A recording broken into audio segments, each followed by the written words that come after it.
I was still buttoning my thrift store suit jacket when my future in-laws turned my son's wedding into a public execution. 15 seconds into the reception, I knew exactly what table I was.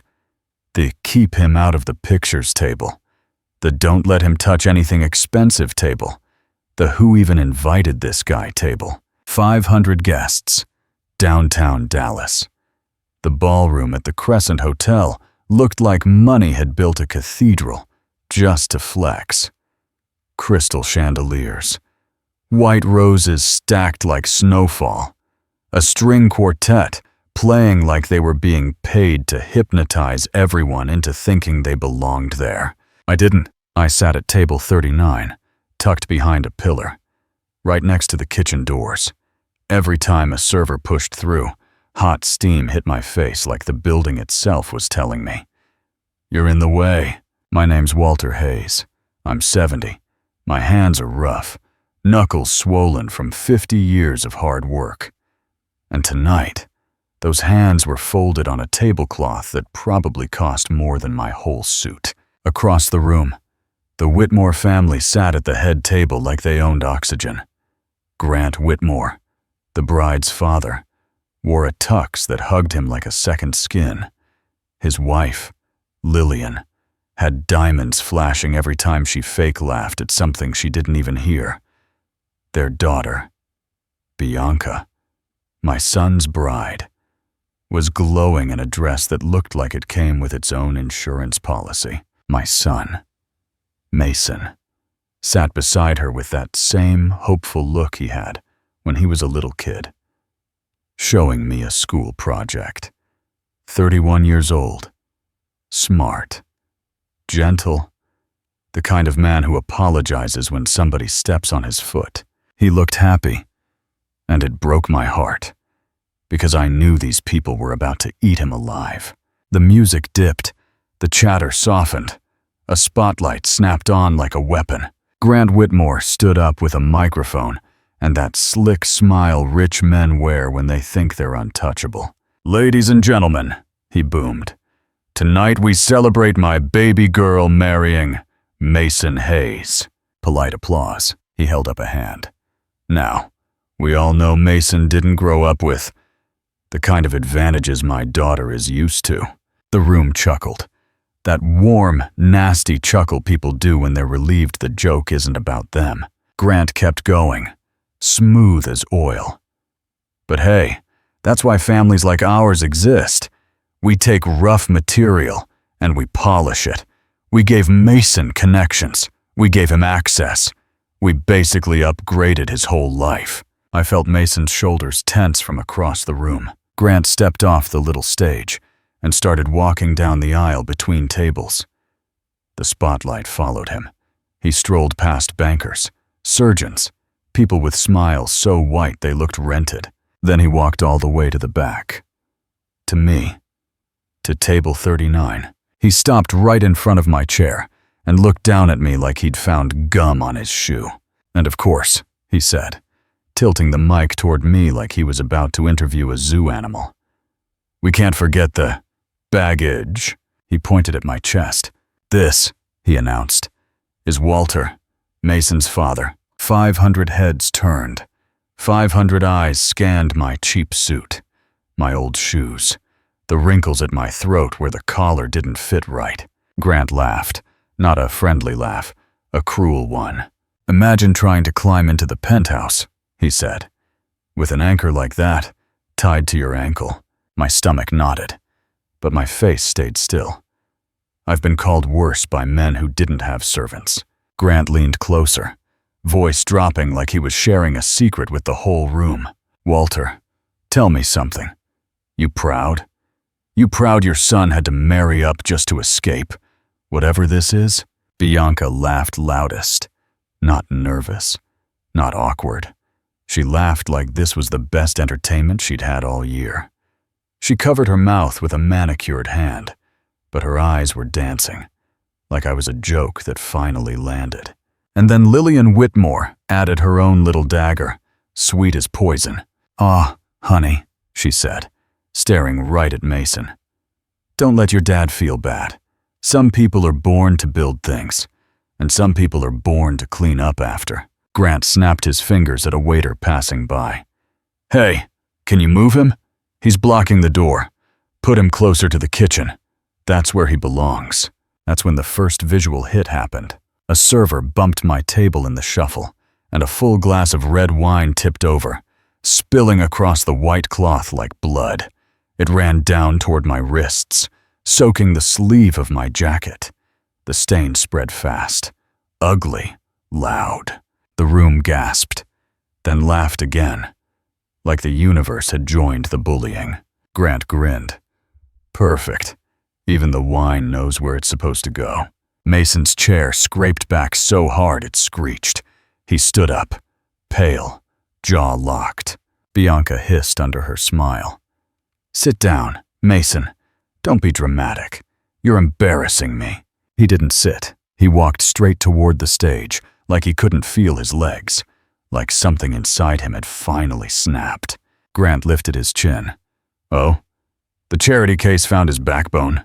Mason grabbed the microphone with one trembling hand. His voice came out low. Raw. You just called my father an anchor, he said. You called him trash. Grant shrugged. If the shoe fits. Mason looked out at the crowd, then at Bianca. She rolled her eyes like he was interrupting her birthday party. I'm not marrying into a family that spits on the man who raised me, Mason said, and the room went dead silent. Bianca's face twisted. Excuse me? Mason slid the platinum ring off his finger. Slow, deliberate, and for a split second, the chandelier light caught it like a warning. Then he threw it. That tiny metallic ding when it hit the marble floor sounded like a gunshot in a church. Grant's smile vanished. Bianca's mouth opened in a scream that didn't even sound human. And me? I stood up, wiped the wine off my wrist with 2 fingers, and looked Grant Whitmore dead in the eyes. Don't worry about what this night cost, I said, calm as a man checking the weather. You're about to learn what expensive really means. I turned to my son. Let's go. We walked out through those gold doors, while 500 rich people watched their perfect night rot in real time. And the second we hit the cool Dallas air, I reached into my coat pocket and wrapped my hand around the phone. They never expected a broke old man to own. We didn't even make it to the parking lot before the fallout started. My son's phone exploded in his hand like a live wire. One vibration after another. Missed calls. Texts stacking so fast the screen lagged. Bianca, her mother, her father. Numbers we didn't recognize. Damage control in real time. Mason didn't answer. He just stared straight ahead, while the valet dragged my old pickup around like it was a dead animal interrupting the luxury lineup. Behind us, Bianca's scream tore through the glass doors. You think you can just walk away from me? She came running out barefoot, heels in her hand, $40,000 dress dragging on concrete like a bad decision. Grant followed, face purple, jaw clenched so hard I thought his teeth would crack. Grant pointed at me. You did this. I stopped walking, slowly turned. No, I said. You did. Grant lunged forward and grabbed my jacket, right on the wine stain, fingers digging in hard. You old piece of garbage, he hissed. Do you have any idea who you just embarrassed? I'll ruin you. I'll ruin him. He'll never work in this city again. I didn't raise my voice. I peeled his hand off my chest, one finger at a time. Touch me again, I said quietly. And the lawsuit you're already drafting will be the least of your problems.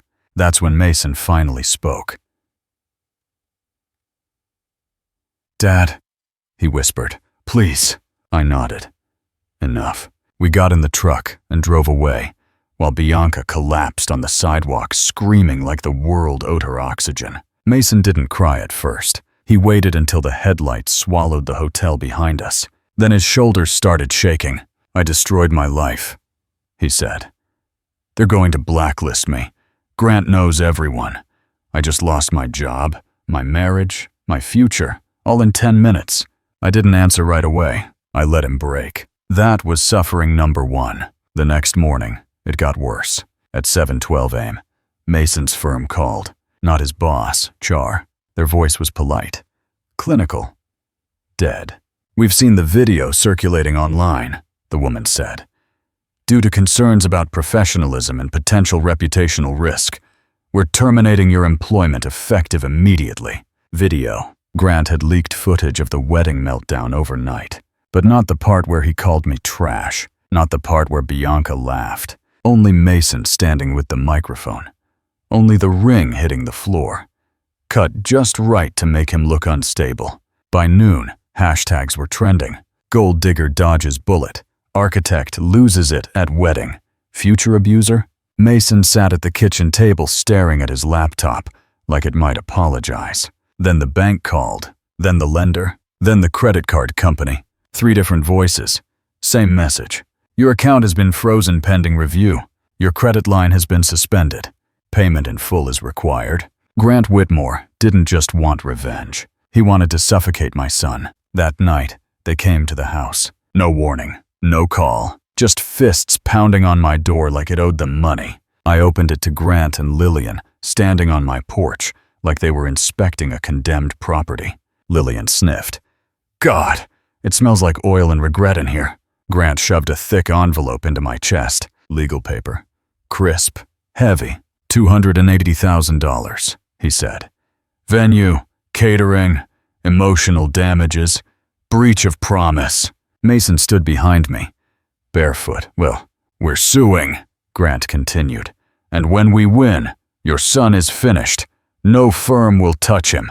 No bank will loan to him. He'll be waiting tables at 40. Lillian smiled. "Assuming he's not in jail first." She took the coffee I'd poured and flicked it at my chest. Hot. Burning. Dark liquid soaking into my shirt. Visual shock number 2. Mason stepped forward. "Don't touch my father," Grant laughed. "Or what? You'll cry into another microphone." I didn't flinch. Didn't yell. I just looked Grant dead in the eye. "You have 24 hours, he sneered. "Find the money, or I make sure your son never recovers." They walked out laughing. That night, Mason didn't sleep. He packed a bag. "I can't stay here," he said. "They're going to destroy you too. I'll leave. Idaho. Somewhere they don't know my name." I blocked the door. "No. Dad, please." I grabbed his shoulders, hard. "You are not running." He looked up at me, eyes red. "Then what do we do?" I walked him into the kitchen, moved the rug, pressed the loose floorboard. The panel slid open with a hiss. Steel stairs appeared. Mason froze. "Dad, what the hell is this?" "The truth," I said. "Downstairs. The lights came on." Monitors. Data. Bank feeds. Shipping routes. Corporate ledgers. Mason's knees to the... A magazine cover on the wall stared back at him. Forbes. The quiet architect of global freight. My face. My name. Walter Hayes. Owner. Chairman. Bank. "Dad?" he whispered. "You're not broke." I sat down behind the desk. "No," I said. "I'm patient." That was suffering number 2 ending. But the Whitmores weren't done. 2 days later, Bianca went live. Tears. Soft lighting. Victim voice. "He was controlling," she said. "I was scared. His father threatened my family." Viewer count climbing. Mason's phone rang again. His former mentor. "I can't help you," the man said. "Grant sits on our board." Click. Mason collapsed into the chair. "They took everything." I leaned forward. "They overplayed."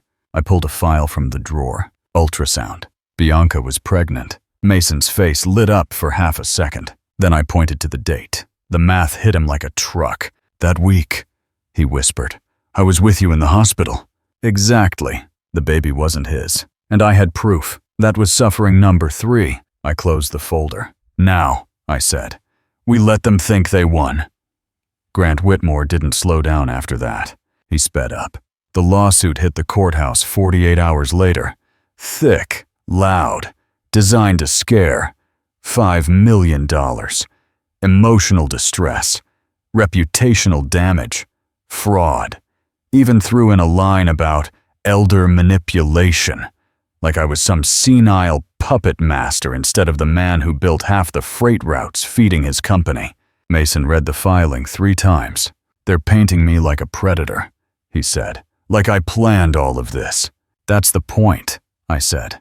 "They're not trying to win in court. They're trying to kill you socially before you ever get there." And it worked. Friends stopped calling. Old colleagues stopped replying. A recruiter he'd known for years texted 1 sentence and blocked him right after. "Sorry, man, I can't be seen near this." Mason sat on the couch staring at nothing.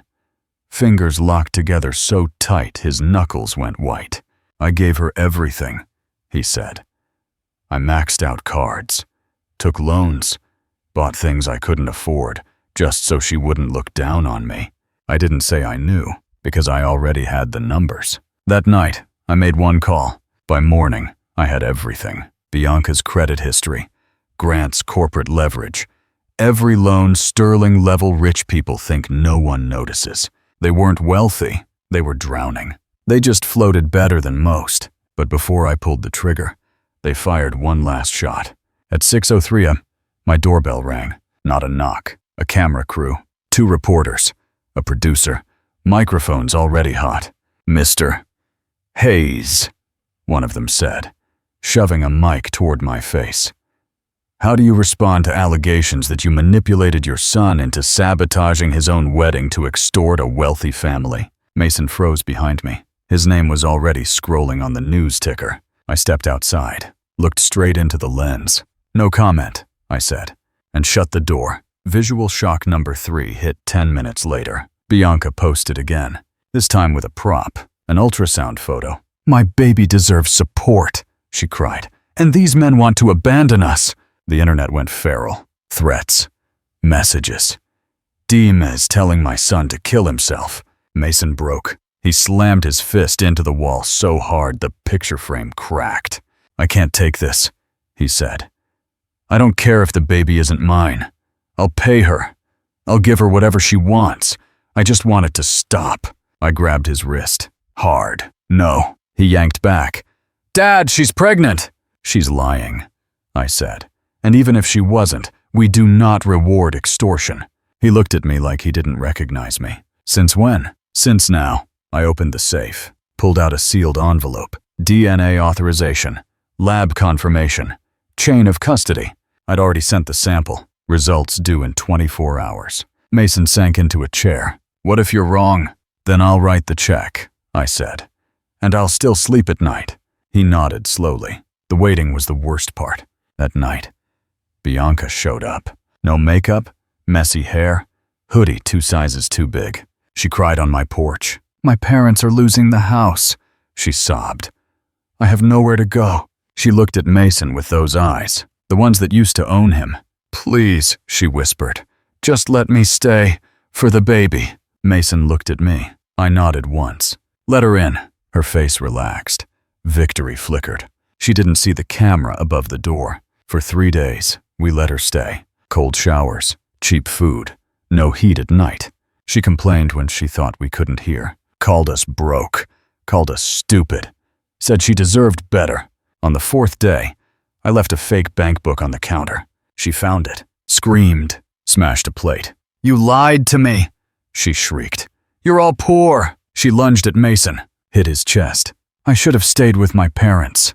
She spat. "At least they had money." Every word recorded, every move saved. When she stormed out, I picked up the real bank book from my pocket. 8 figures. Mason stared. "She never loved me," he said. "No," I replied. "She loved what she thought you could buy." That night, my phone buzzed. Lab results. I handed Mason the page. Probability of paternity, 0%. He didn't cry. He just exhaled. Long. Then he looked up. "What now?" I smiled for the first time in weeks. "Now," I said. "We stop suffering." Grant Whitmore thought court would be his stage. He leaked the hearing date himself. Made sure reporters knew. Made sure cameras were waiting. He wanted an audience when my son got crushed. What he didn't know was that I had already bought the building he thought he owned the room in. The courthouse was packed that morning. News vans, bloggers, people who smelled blood and wanted to watch it spill. Mason and I walked in alone. No lawyers, no entourage. Cheap suits, calm faces. Grant saw us and smiled like a man watching prey wander into traffic. "Representing yourself?" He laughed loud enough for the cameras. "Bold. Stupid, but bold." Bianca sat behind him, one hand on her stomach, eyes red, mascara smudged just enough to sell the story. She didn't look at Mason. She looked at the lenses. The judge took the bench. Opening statements started. Grant's lawyer went first. Smooth, aggressive, poison wrapped in legal language. He called Mason unstable, called me manipulative, said we orchestrated a long con to infiltrate a wealthy family. He even pointed at me. "This man," he said, "is nothing but a bitter old failure who taught his son to hate success." The room murmured. I didn't move. Mason stood for his turn. "I don't have a speech," he said. "I only have facts." Grant smirked. That's when the judge looked at me. "Mr. Hayes," she said, "you've submitted a motion to introduce additional evidence." "Yes, Your Honor." Grant's lawyer jumped up. "Objection. Discovery is closed." The judge raised a hand. "This evidence concerns the plaintiff's financial standing and credibility. I'll allow it." Grant's smile flickered. I stood, slow, unhurried, and that's when the first document hit the screen, a bank statement. Grant leaned forward, confused. The header read, "Account status. Default." Then another, "Line of credit. Called." Another, "Asset lien. Executed." Grant stood up.